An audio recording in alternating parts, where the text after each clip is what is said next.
Hey, what's up, everyone? This is me, Dre.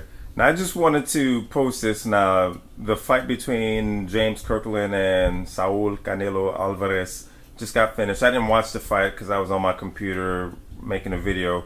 But then the show on HBO called The Fight Game came on, and I needed to rewind this because after last Saturday's event in which Mayweather beat Pacquiao convincingly, you have a lot of haters because, as I anticipated, people will hate on Mayweather simply because of his boxing strategy. And me as a fight fan, what I understand is that boxers don't sit in the middle of the ring and trade punches. Fighters do. Mike Tyson was a fighter.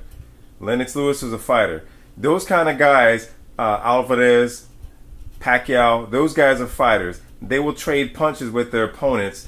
We all know that Pacquiao is a more of a power puncher, and when you look at his record and the amount of knockouts that he has as opposed to Mayweather, you see the difference between the two. But boxers don't sit there and trade punches. Their philosophy is to hit and not take hits.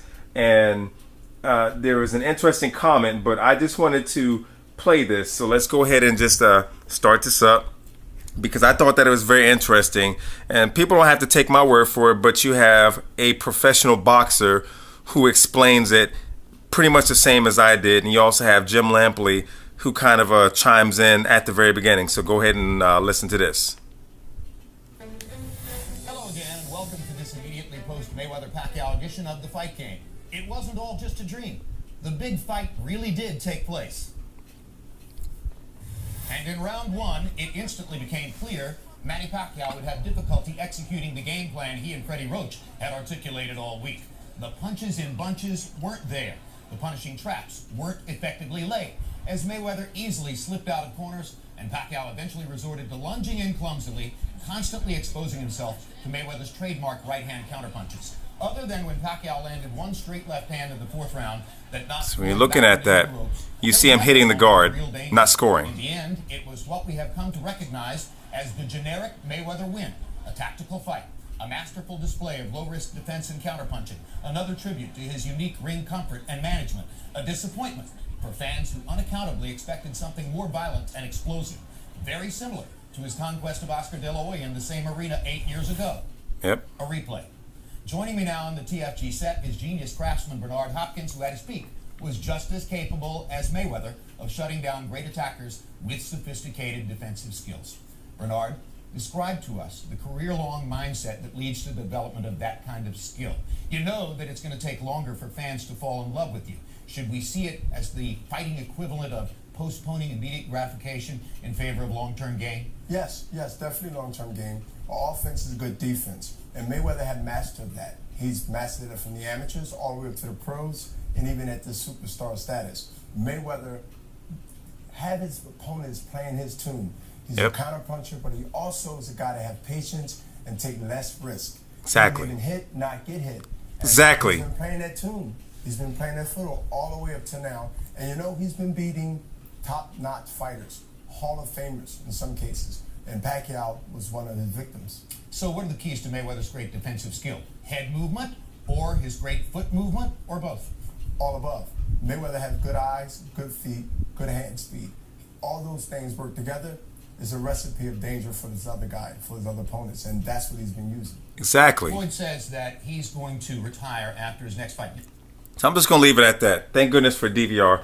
But I just wanted to say this because I said this in my pre-fight analysis. I said this in my post-fight analysis because as a fight fan, someone who's coached in my tenure as a martial artist, fighting and competing with Olympic Taekwondo, my instructors, guys have worked at the collegiate level, international level, world champions, guys that have fought in the Olympics or been part of that team in that arena. So I understand the concept of coaching and what coaches look for when they're teaching or at least guiding their fighters to do what they need to do. So breaking down opponents during the fight, before the fight, understanding what the opponent can do and how to shut them down. That's the one thing that I understood in my time as a coach, because I have coached gentlemen that are Texas state champions and U.S. national champions. So I know what I'm talking about when it comes to fighting,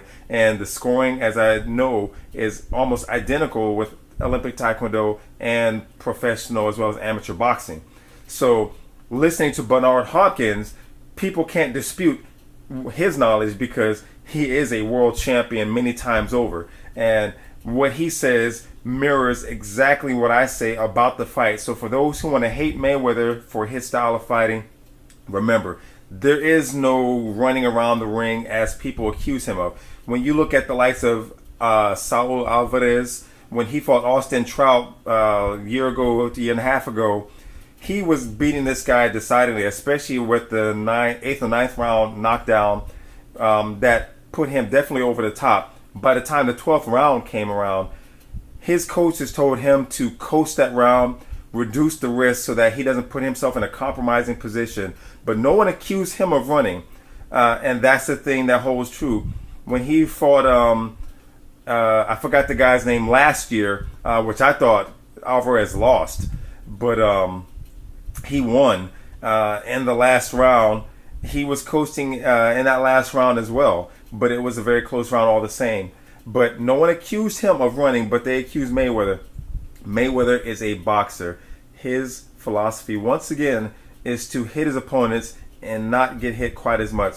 So the whole bullshit of Manny Pacquiao having an injury, perhaps he was injured. I don't really fall for it because when you look at a lot of those flurry of punches, even when they said it started bothering him in the 4th round, after that, he was throwing a lot of those. Mayweather gave himself up at the ropes to give Pacquiao an opportunity because that's what he does in a lot of his fights. He'll put himself on the ropes and let these guys expend the energy. People get excited when they see their favorite boxer railing off, or favorite fighter railing off punches against Mayweather because they think that they're actually doing something. All that's happening is they might get 1 or 2 shots to the kidneys, but most of those punches are going to the guard, and that's not scoring. If you're looking objectively at this and you can't appreciate the sweet science of boxing, then I don't know what the fuck you're watching, because this isn't like Mike Tyson where you're going to see 1 round, 2 rounds, and then all of a sudden knockout. Boxers can go the distance. That's the greatness of Mayweather's endurance and his longevity in his fight career, because he's lasted as long as he has without risking a lot of the injuries. So I just wanted to post this video because I found this to be very interesting. Those who want to debate this, don't argue with me, argue with Bernard Hopkins. Get in the ring with him. If you feel that you can do better, you're talking about a guy that's 50 years old and has been beating younger guys, who recently lost his title to a younger guy who is a proven fighter, the Russian guy, I forgot his name, but an outstanding fighter all the same. But Bernard Hopkins is a world-class fighter at the age of 50 who offers the same type of defensive tactics when he gets in the ring. But I just want to make this video once again. If you like this video, I hope that you like, subscribe, and share. Peace.